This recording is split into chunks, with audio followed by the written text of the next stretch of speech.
ോട് വ്യക്തമാക്കിയിരിക്കുകയാണ്. അതിനെ ചോദ്യം ചെയ്ത് തടയാൻ വേണ്ടിയിട്ടാണ് NDA നേതാക്കന്മാരെ കണ്ടു എന്ന ഒരു വിശ്വസിക്കാൻ പറ്റാത്ത ഒരു നരേറ്റീവ് ഇവർ തന്നെ ഉണ്ടാക്കിയെടുത്തിട്ടുള്ളത്.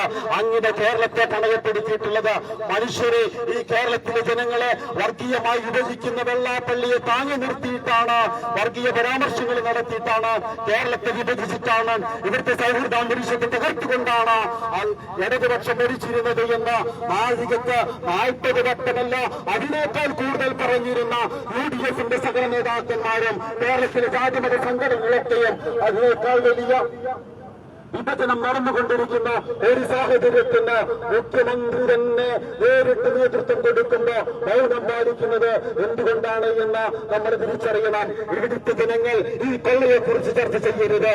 അതിനെക്കുറിച്ച് ചർച്ച ചെയ്യാതെ മതത്തിന്റെ പേരിൽ ജാതി പറഞ്ഞ് മതം പറഞ്ഞ് പരസ്പരം തെരുവിൽ പോരടിക്കുന്ന ഒരു സാഹചര്യം ഉണ്ടാക്കണം എന്ന് നരേന്ദ്രമോദി എന്താണോ ചെയ്തിട്ടുള്ളത്, BJP എന്താണോ ചെയ്തിട്ടുള്ളത്, മനുഷ്യരെ തമ്മിലെടുപ്പിച്ച് വെറുപ്പിൽ പാടിപ്പിച്ച് വെറുപ്പ് പറഞ്ഞുകൊണ്ട് നിൽക്കുന്ന അതേ രാഷ്ട്രീയം തന്നെയാണ് നമ്മുടെ കേരളത്തിലും എത്തിക്കൊണ്ടിരിക്കുന്നത്. വെള്ളാപ്പള്ളിയെ നിന്ന് കാണാം.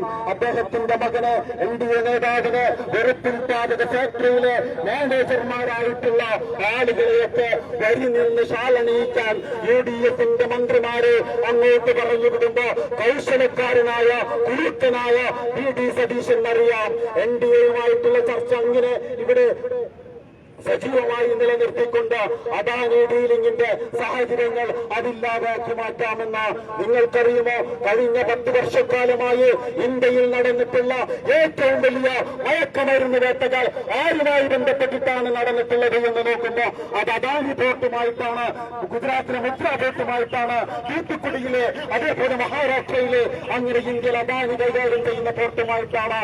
അദ്ദേഹം സാമ്പത്തികമായി പിന്നോക്കം നിൽക്കുമ്പോൾ അദ്ദേഹത്തിന്റെ ഓഹരികളുടെ ബിസിനസിൽ നിന്ന് പിന്നോക്കം പോകുമ്പോ അതിനെ മറികടക്കുന്നതിന് വേണ്ടി ഇന്ത്യയിലെ യുവതയെ, ഇന്ത്യയിലെ ജനങ്ങളെ മയക്കുമരുന്നിന് അടിമകളാക്കിയിട്ട് അതിൽ നിന്ന് കിട്ടുന്ന സമ്പത്ത് കൊണ്ടാണ് അതാണ് പിടിച്ചു നിൽക്കുന്നത് എന്ന വസ്തുതകൾ വെച്ചിട്ട് നമുക്ക് തെളിയിച്ചെടുക്കാൻ സാധിക്കും. അത് തന്നെയാണ് കേരളത്തിലേക്കും വരുന്നത് എന്ന് നമ്മൾ തിരിച്ചറിയേണ്ടതുണ്ട്. വല്ലാർപാടത്ത് ഒരു പോർട്ടുണ്ടായിട്ട് അതിപ്പോഴും ലാഭകരമല്ലാത്ത ഒരു സാഹചര്യത്തിൽ നിലനിൽക്കുകയാണ്. അവിടെ നിന്ന് 4-5 മണിക്കൂറുകൾ ഒരു 7 മണിക്കൂറെങ്കിലും ഓടിയാൽ എത്താകുന്ന വിഴിഞ്ഞത്ത് മറ്റൊരു പോർട്ട് വരുമ്പോ ആ പോർട്ടിനെ കുറിച്ചുള്ള മുഴുവൻ ഫീസിബിലിറ്റി റിപ്പോർട്ടുകളും പറഞ്ഞത് അതൊരിക്കലും ലാഭകരമല്ല എന്ന് വന്നപ്പോ അവസാനത്ത് അത് നടപ്പിലാക്കിയെടുക്കാൻ വേണ്ടി അവസാനം അദാനി പേയ്മെന്റ് നടത്തിയിട്ടുള്ള കമ്പനിയെ കൊണ്ട് നടത്തിയ ഫീസിബിലിറ്റി റിപ്പോർട്ടിൽ പറയുന്നത് അത് ലാഭകരമാകണമെങ്കിൽ തുറമുഖേതര വികസനം, വ്യവസായങ്ങൾ നടക്കണമെന്നാണ്. അതുകൊണ്ട് തുറമുഖത്ത് നടക്കുന്ന വ്യവസായങ്ങൾ കൊണ്ട് ഈ വിഴിഞ്ഞം പോർട്ട് ലാഭകരമാകില്ല. അങ്ങനെ കേരളത്തിലേക്കും നോക്കൂ നിങ്ങൾ. കേരളത്തിൽ മയക്കുമരുന്ന് വ്യാപകമായത് എങ്ങനെയാണ്? ഇപ്പൊ തൂഫാൻ നടക്കുന്നുണ്ട്. രമേശ് ചെന്നിത്തലയുടെ ഉദ്ദേശശുദ്ധിയിൽ ഒരു സംശയം ഞങ്ങൾക്കില്ല, ആത്മാർത്ഥമായിട്ടാണ്. പക്ഷേ അത് നടന്നാൽ ഇവിടുത്തെ ലോക്കൽ മയക്കുമരുന്ന് ശൃംഖല മുഴുവൻ തകർത്തു കഴിഞ്ഞാൽ വരാൻ പോകുന്നത് അദാനിയുടെ മയക്കുമരുന്ന് ശൃംഖലയാണ് എന്ന് നിങ്ങൾ നിങ്ങൾക്ക് പ്രൂവ് ചെയ്യാൻ സാധിക്കും. പക്ഷേ മിസ്റ്റർ അദാനി, താങ്കളൊന്നും മനസ്സിലാക്കുക, ഈ കേരളത്തിന്റെ തെരുവിൽ ജീവൻ കൊടുത്തവരാണ് സോഷ്യൽ ഡെമോക്രാറ്റിക് പാർട്ടി ഓഫ് ഇന്ത്യയുടെ പ്രവർത്തകരുണ്ടാകും. ഈ രാജ്യത്തെ അങ്ങനെ താങ്കളുടെ സമ്പത്ത് കൊണ്ടുകൊണ്ടാൻ വേണ്ടി, താങ്കളുടെ തകർച്ചയിൽ നിന്ന് താങ്കളുടെ കമ്പനിയെ രക്ഷപ്പെടുത്താൻ വേണ്ടി കേന്ദ്രത്തിന്റെയും കേരള മുഖ്യന്റെയും പിൻബലത്തോടുകൂടി ഈ കേരളത്തെ ഒരു മയക്കുമരുന്ന് ശൃംഖലയുടെ ടൂറിസത്തിന്റെ ഹബ്ബാക്കി മാറ്റാനാണ് ശ്രമിക്കുന്നത് എങ്കിൽ അതിനെതിരെ തെരുവുകൾ പ്രക്ഷുബ്ധമാക്കിക്കൊണ്ട് ഞങ്ങളുടെ പാർട്ടി പ്രവർത്തകർ നിവർന്നു തന്നെ നിൽക്കും എന്ന് താങ്കൾ തിരിച്ചറിയുക. തീർന്നിട്ടില്ല. ഇവിടെ അൻസാരിയും അതേപോലെ ജോൺസണുമൊക്കെ സംസാരിക്കാനുണ്ട്. മറ്റു വിഷയങ്ങളിലേക്ക് ഞാൻ കടക്കുന്നില്ല. ഓർത്തിലെത്തുക, ഇവിടെ ഏതെങ്കിലും കുറച്ചാളുകൾ സിൻഡിക്കേറ്റിലേക്ക് പോയതുകൊണ്ട് അദ്ദേഹത്തിന്റെ പ്രൈവറ്റ് സെക്രട്ടറി ആയിട്ട് ഒരു RSSകാരനെ നിയോഗിച്ചതല്ല ഞങ്ങളുടെ പ്രശ്നം. ആരാണ് RSS എന്നുള്ളതാണ്.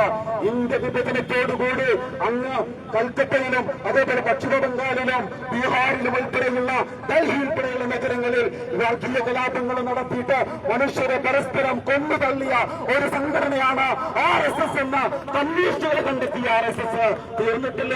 1947 മുതൽ ഇന്ന് വരെ ഇന്ത്യയിൽ നടന്ന പ്രധാനമായ വംശീയ കലാപങ്ങളിൽ പ്രതിയാണ് എന്ന പ്രതിസ്ഥാനത്ത് നിൽക്കുന്നു എന്ന് ലോകവും ഇന്ത്യയും ഒരേപോലെ പറഞ്ഞിട്ടുള്ള RSS അമേരിക്ക ഉൾപ്പെടെ വംശീയമായ തീവ്ര സംഘടനകളുടെ പട്ടികയിൽ ഉൾപ്പെടുത്തിയിട്ടുള്ള ആഗോള മനുഷ്യാവകാശ പ്രസ്ഥാനങ്ങളും സംഘടനകളും വ്യക്തികളുമൊക്കെ ഇങ്ങനെ വംശീയോന്മൂലനം നടത്തുന്ന ഒരു ടെററിസ്റ്റ് ഗ്രൂപ്പാണ് എന്ന് വിശേഷിപ്പിച്ചിട്ടുള്ള RSS ഒരു ഭരണഘടനയില്ലാത്ത RSS ഇന്ത്യ രാജ്യത്ത് പ്രവർത്തിക്കുമ്പോഴും ഒരു ഭരണഘടനയില്ലാത്ത RSS നമ്മുടെ രാഷ്ട്രപിതാവ് മഹാത്മാഗാന്ധിജിയെ വെടിവെച്ചുകൊണ്ട് RSS വെടിവെച്ചു കൊല്ലാൻ നോക്കിയിട്ട് അത് ചെയ്തത് മുസ്ലിങ്ങളാണ് എന്ന് വരുത്തി തീർക്കുന്നതിന് വേണ്ടി തറുതയിട്ട് മഹാത്മാഗാന്ധിയെ കൊല ചെയ്യാൻ ആളുകളെ പറഞ്ഞുവിട്ട RSS അങ്ങനെ ഈ രാജ്യത്തെ മനുഷ്യരെ മുസ്ലിങ്ങളെയും ഹിന്ദുക്കളെയും ക്രിസ്ത്യാനികളെയും ഒക്കെ